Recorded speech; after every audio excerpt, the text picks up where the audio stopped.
Happy Sexy First Friday for September.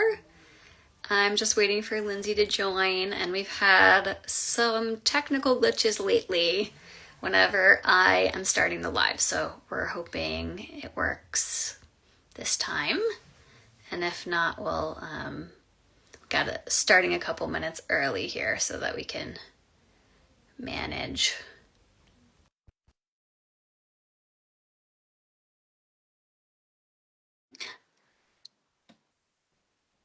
Hey, everybody who's here.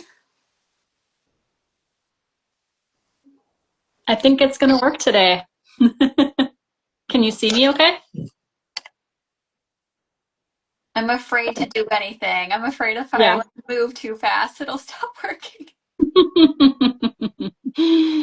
Yay, it's working today. Hi, Lyndsey. Happy Sexy Friday. Hi, Sam. Great to see you again. Good to see you. And hi, everybody who's here.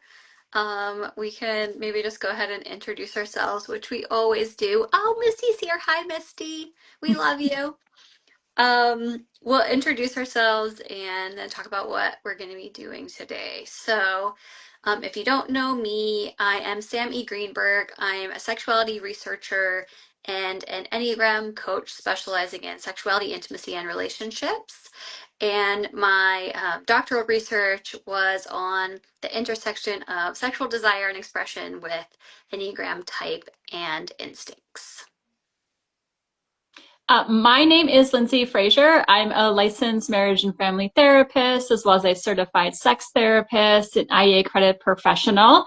And I have a practice in South Minneapolis, going into my 14th year of practice. That feels pretty wild, where I specialize in relationships and sexuality utilizing the Enneagram. Well, today we are starting with a new series, and what you might notice is today is not Enneagram related.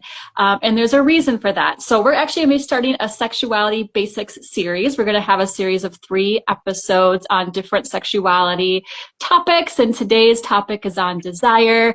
But one of the reasons we're doing this is that Sam and I are actually experts in a couple different areas outside of Enneagram and sex, including sexuality and relationships and Enneagram basics. And we want to share some of that with you too, and getting back to sort of some of the basics that are happening in the sexuality world, in the relationship world, and in the Enneagram basics world. And we thought, what a great place to start today around desire. And Sam's going to talk a little bit about what is desire, because this is a big word, and there are many different ways that you can define what exactly desire is. Yes, not to disappoint anyone that came here for the definitive definition of sexual desire from us, but there is no one definition of sexual desire, as you probably could guess, but rather a collection of definitions originating from across various fields and various schools of thought. So I am going to try to not make this like a college course lecture on human sexuality. I'm a 5, so I could easily do that by accident. But just to start out, I'm going to just talk a little bit about the way desire is conceived of across different fields. And then Lyndsey will get into responsive versus spontaneous desire and some other things. Um, just a note, I'm going to be discussing sexual desire as a construct in like Western academic and Western mind perceptions, not poetic or historical or literature, which are great ways to understand what sexual desire is. Throughout history and across culture, sexual desire has been expressed in poetry and literature, from like Rumi to Song of Solomon. And even though we're talking a little bit more scientific today, don't forget the poetic conceptions of desire are just as real. So you can always go there and get a definition from that kind of writing too. So in science and research, though, the kind of modern idea of sexual desire as discrete or different from just sexual behavior itself is more new. Like it didn't kind of come about until Masters and Johnson in the famous sexuality researchers in the 1950s and 1960s. And they had this idea of psychogenic stimulation, which refers to like stimulations happening inside the mind or inside the self rather than outside the body. And before them, believe it or not, even with Kinsey and things like that, it was mostly the idea that whatever you're doing, your sexual behavior is the same as your sexual desire. So the idea that someone might engage in sexual behavior that they don't desire or might feel desire and then not engage in behavior is actually relatively new from this perspective. So that's like a tiny mini bit of history lesson. So I won't go all the way into the whole long history lesson and bore everyone. But that's so it's a relatively modern idea from this perspective. And then going up through the modern day, it kind of evolved through this idea of phasic models of sexual desire and sexuality, meaning that desire started to be considered one of the phases of the sexual response cycle where it wasn't before. So as we get closer to the 20th century, that started to happen. And then late 20th and early 21st century, some ideas about, women and men being different. There was sort of like a binary gender idea at the time that is not the case anymore with how people think of these things. We now have more gender spectrumality, but this idea that, female and male sexual response cycle was different and experienced sexual desire differently. That's how we got some of like the feminist conceptions of sexual desire that I'll talk about in a second. Okay, hopefully that is not too boring. Okay, so going forward into the actual definitions, like there's different definitions across different fields. So in biology and medicine, their definition of sexual desire is identical with physiological arousal. So desire equals arousal. That's measurable physiologically via biological markers such as erection, vaginal blood flow, heart rate, neurotransmitters, cardiovascular, etc. So biology and medicine would see those markers as the only way to tell that sexual desire is present, basically. So that's one kind of way of defining it, which is that physiological way of defining it. Then in psychology, it's much more behavioral or like psychophysiological, meaning that sexual desire they would define it as sexual desire has a direct measurable relationship with sexual behavior, in some cases being one and the same, synonymous, in some cases being related, but maybe somewhat different. But that's really, within psychology itself, there's kind of like a behaviorist, um, bias, meaning that they also assume if you have a sexual desire, you'll be behaving sexually, which of course may or may not be the case depending on where you land philosophically. And then in sexology, human sexuality studies, it's more of this idea that desire is a subjective state of interest in sexual behavior that's driven by like a combination of factors: biological, psychological, physiological, and social. And then, like, lastly, there's on the kind of the other end of the spectrum from biology and medicine is conceptions of sexual desire, definitions of sexual desire within feminist theory or queer theory, which is that sexual desire is subjective and constructed, sociocultural. Basically, it's not going to be arising discretely from within the body without cultural influence. And those definitions incorporate a lot more about responsive desire, which Lyndsey will talk about in a minute. I'm going to pause there before I say what definition I use in my research. And just, Lyndsey, do you have any thoughts on any of that? I think what we're recognizing is that there are just a lot of different ways people define this. And I think one of the huge things, especially if you're working with clients, is like asking that question of like, how do you define sexual desire, right? And being able to provide a platform for like it can mean many different things. I think that not everybody had, some people can be very like clinical and medical and then not realize that there's a lot of other ways to define that. And I think like when you brought up like don't forget the poetry, I mean like how much of our artwork, poetry, books, stories, poems, Songs. songs is written about this topic, and that there is information there just about what it is and what it means as well. That isn't maybe studied or scientific, but is very clearly identifying something that what we can say is most humans experience it, unless you may find yourself to be asexual, which is actually a very small percentage of the population. And if I was advising, a couple, there's to explore their differences and how they define desire, there's something maybe to be gained from looking at the different definitions from the schools of thought. But I would, sit down and read poetry together.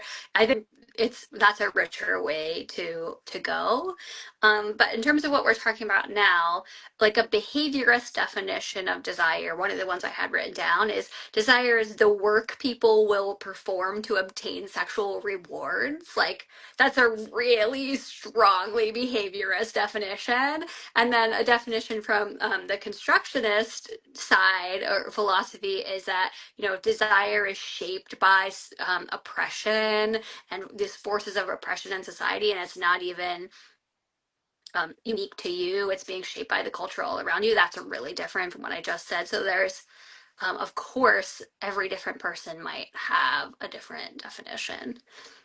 I will just share the one that I used in my research because I did try to kind of combine a lot of the ways of looking at desire into one definition. So the definition of sexual desire that I used is that sexual desire is a discrete, internal, psychological, and subjective experience that is often related to, but not necessarily synonymous with, physiological sexual arousal, measurable by those things I mentioned before, awareness of sexual arousal, or sexual behavior. So that definition draws from multiple literatures, particularly psychological, relational, and feminist, and incorporates but does not rely upon physiological understandings, meaning, it's often related with that physiological arousal, but it's not exactly the same because we know people can experience sexual desire subjectively in dreams, et cetera, without having necessarily physiological markers happening of arousal as well. And its desire is kind of delimited from other related constructs that are often confused with desire, such as sexual behavior and sexual arousal, which are actually then three different concepts. So if you need kind of a starting point definition, there is one for you to use. Lyndsey, what do you think before we move to spontaneous and responsive? How do you jive with that definition?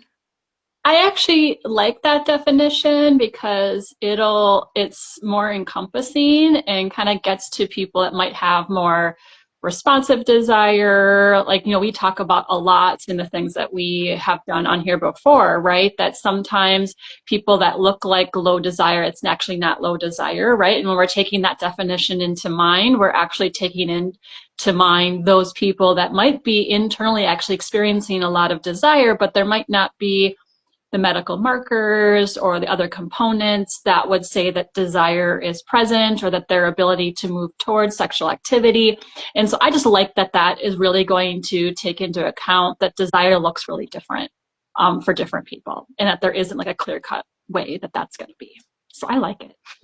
Nice. I worked very hard on it. Um, It's funny, when I was prepping for today's episode, I was trying to read my own dissertation, the part of it that's on Mhm. sexual desire, and I was like, oh my God, this is so long and like so detailed because I had done so much work on kind of trying to jive the different ways of thinking about this concept at the time.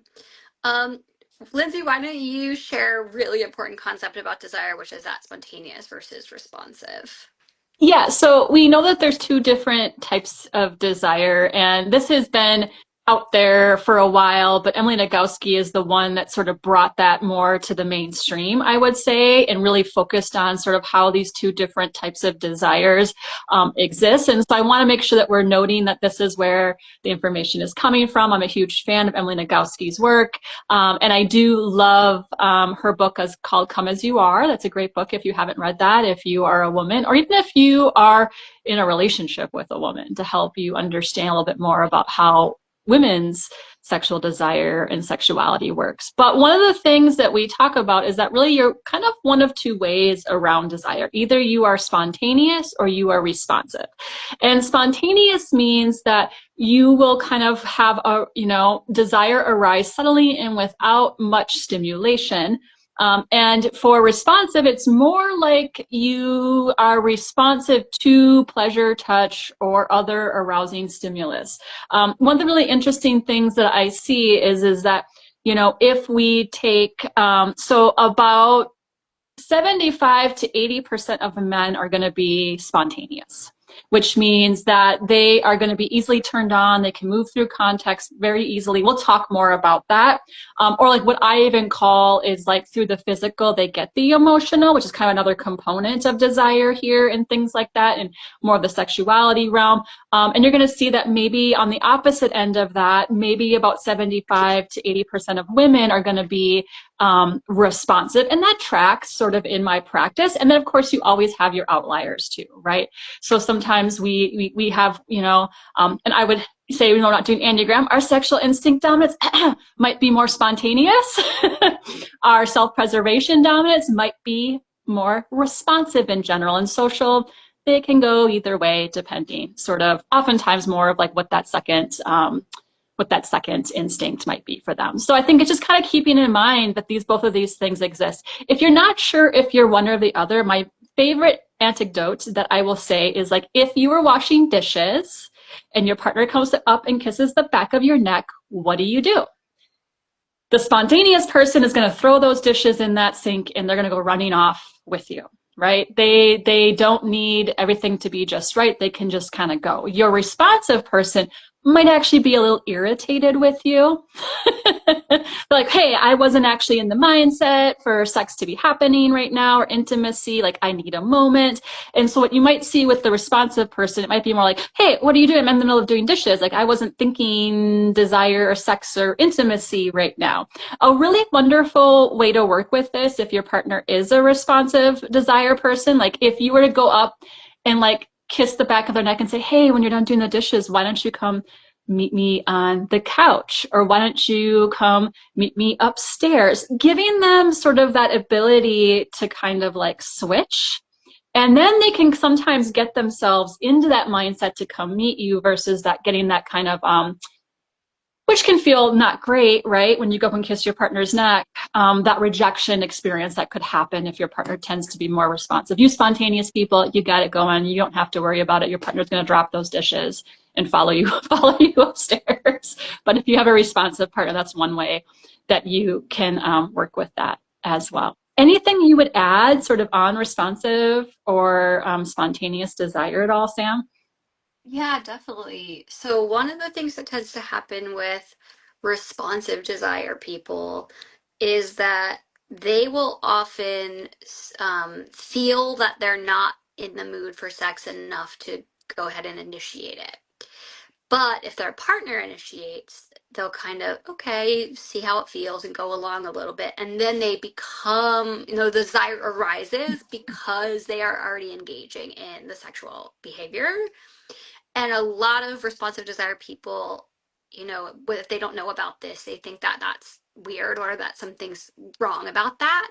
And it's not at all. That's extremely common with responsive desire people, is that once they're already kind of in a sexual experience, they'll feel the desire, but not before. And if they're partnered with a spontaneous person, the spontaneous person may be complaining, why are you not initiating sex when it seems like you really like to have sex with me? Like, what's up? And that's what's going on, is that they feel it once they're in it and not before, because it's responsive. They're responsive to stimuli. So that is one thing I wanted to bring up. And like you said, Lyndsey, it's, there's a male female statistic tendency for males to, and also male identifying people, people who have testosterone going in their body, to be more spontaneous, and for women and femmes to be more responsive. But we see all the time the reverse as well. And a lot of times people who are in the reverse situation are also getting societal message something is wrong with them. And I guess we're here as always to tell you that everything that's going on in your sexuality is normal and healthy as long as you feel healthy and it's consensual.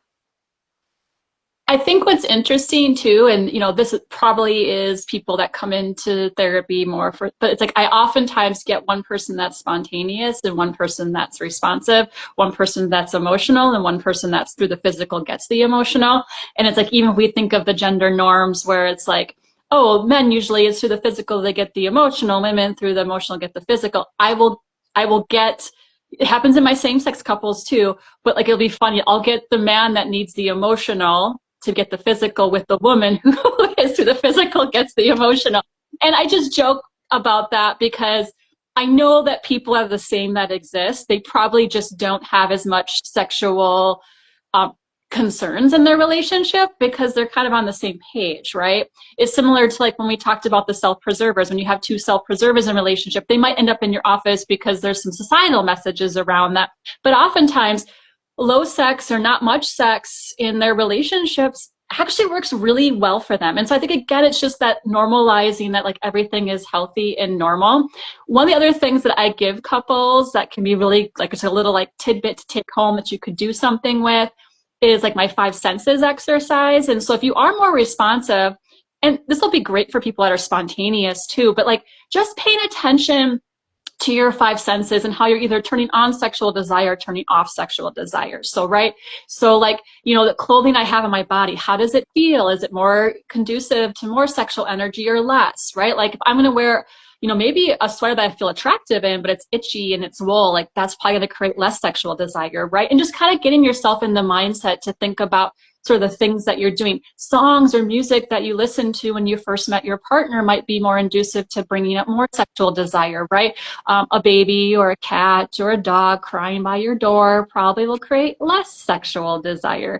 And just really paying attention to those 5 senses. And I think just being more like conscious of it, right? Because I think sometimes what I see is because people that are more responsive just like aren't just really, they're also just not really paying attention as much to kind of how sexual desire is being turned off or turned off in their daily lives, and just kind of doing something as simple as that.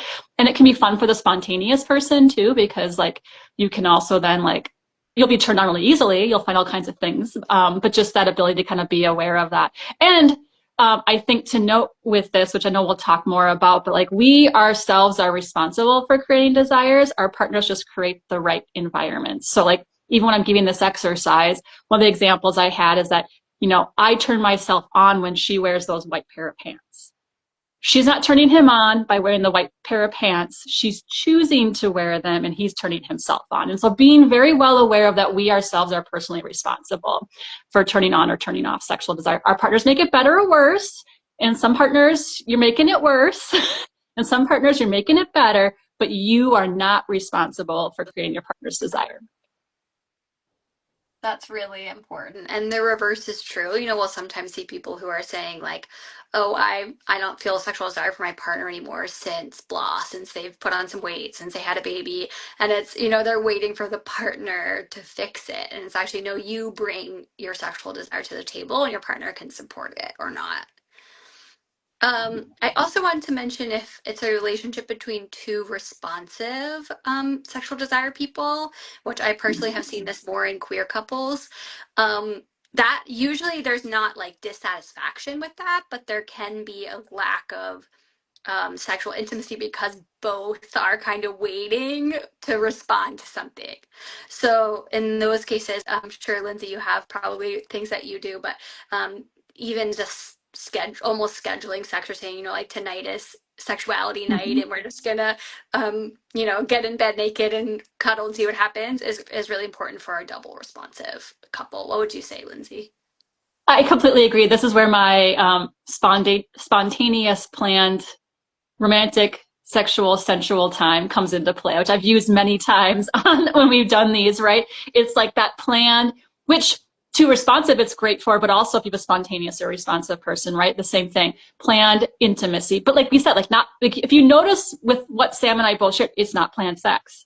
It's planned getting into bed, snuggling naked, or it's putting time aside, like on a Saturday morning for a couple hours to focus on the relationship romantically, sensually, sexually, and emotionally for the opportunity for sex to happen. And what I find for responsive people too, that creates less of the pressure. Like we don't have to have sex, but we're going to leave space for the opportunity for to potentially happen is going to be huge. So it's not planned sex, it's planned opportunity for sex. Absolutely. And just kind of a fun note on this before we move on to context. In the study that I conducted on the Enneagram and sexuality, there's three sexuality instruments or kind of statistical measures I used for sexual desire in the study. And one of them, the cues for sexual desire scale, is actually measuring responsive desire. And I think that's really cool because, first of all, it was kind of beta tested with women, and most of science, if you know anything about science, it's mostly all male and white, and like, it's really biased. So, this particular instrument was tested with samples of women first, which I really love. But there's not very much in the research world that focuses on responsive desire.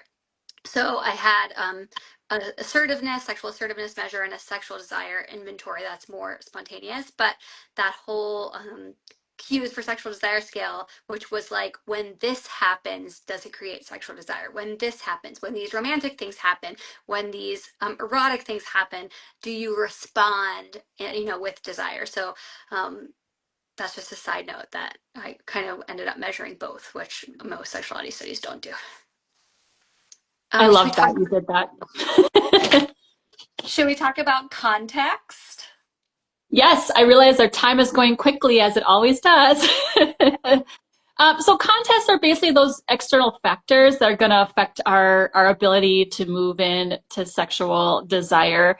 One of the things that Emily Nagoski talks about is like your brakes and accelerators. So your contexts that either move you through to sexual desire and those things that kind of stop you or break you from moving into sexual desire. And some people are going to have more or less of these or easily flow through these. Like again, if you think about back to the Enneagram topic, right? Our sexual instinct dominants are typically people that can flow much more quickly and easily through context, and our self-preservers are typically going to struggle a little bit more of moving through those contexts.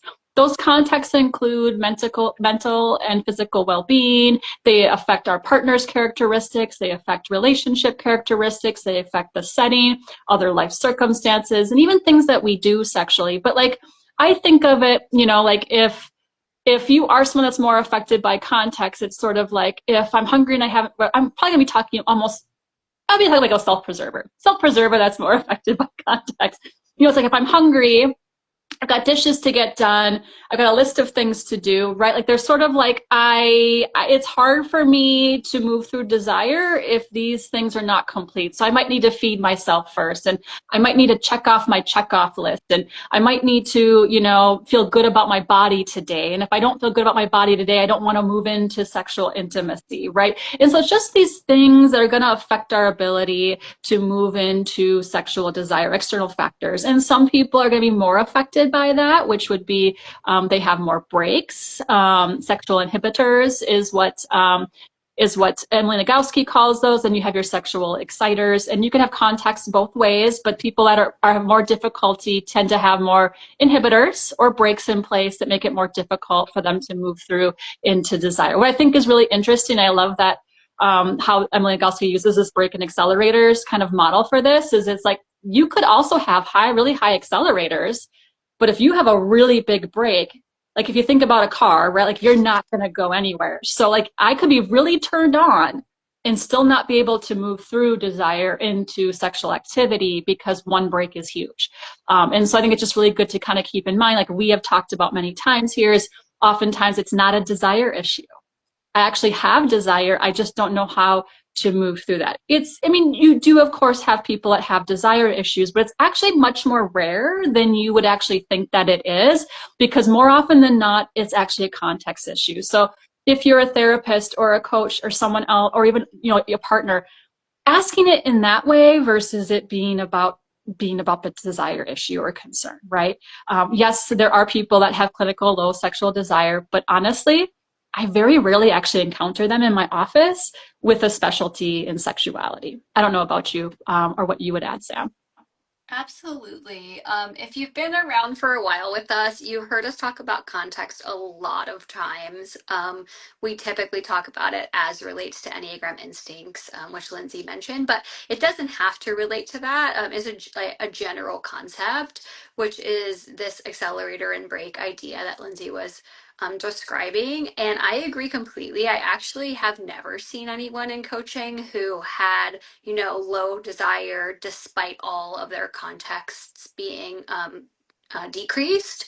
Basically, I've had a lot of people who have desire but are very sensitive to context and have a lot of contexts going on. The most common contexts we see being career, children, financial concerns, general stress, caring for parents, all that kind of stuff. When those things are decreased, either just because over time they decrease or because the partner does a lot to take on more of that labor, I have seen in every case that the desire of the person who's more sensitive to context suddenly seems it gets growing, but actually it was there all along. So I agree completely. We're already almost at the end. This went so fast. We could It have did. talk a lot more about this. Well, I want to leave time because we have a exciting announcement. I want to leave time for that. So we'll stop here on sexual desire, but feel free to reach out if this is something you want to hear more about from us. Um, and our big announcement is that our flagship course, which is a self-paced course, Enneagram and Sexuality for Transformed Relationships, is done and released to the world as of a few days ago. Um, we're super excited about it. It's very comprehensive, 6 hours of material on everything Enneagram and sexuality, type, instincts, relationship strategies, communication, and it's oriented towards both personal growth and therapists and coaches. So there's kind of two different tracks for a piece of it. And it's on our super low rate sale right now. And if anyone who's here live wants to DM us directly after this, we'll offer you additional 15% off if you want to purchase it. We're super excited. Lyndsey, what else am I forgetting? I think that that's about it. I think one of the things that you and I were talking about is like we are just kind of coming out of. I think one of the things to keep in mind is like kind of like just authenticity, right? Like Sam and I, after getting those presentations going and doing that in-person workshop, we both were out of it a little bit, needed some rest time, and like we're actually kind of coming out of it. And so one of the things we're going to be doing for ourselves is kind of taking this month and resting a little bit. So new things from us probably aren't going to come and probably until later fall, early winter. But just also to remember that like it's important to know your capacity and your ability and taking that rest when necessary. And I love that about our 9 and 5 dynamic because I haven't really had collaborations with others who are kind of on the same page with me and like need the same amount of rest and the same amount of go. And like we just have this very like beautiful complementary relationship, and it's just been great. It's like we both know we need to rest. We do that, and that we'll show back up and we'll have lots of wonderful new things for you in the future as well. That goes to show you how much we put into this course, that we both went dark for a full month after recording it. So we really put like our all into it, and yeah, no, we're resting a little bit. So reach out, DM us for additional discount for that if you're interested, if you're here live. And otherwise, we will see you next month for Sexy First Friday for October. And October will be another sexuality topic, so stay tuned. Bye, Lyndsey. Bye.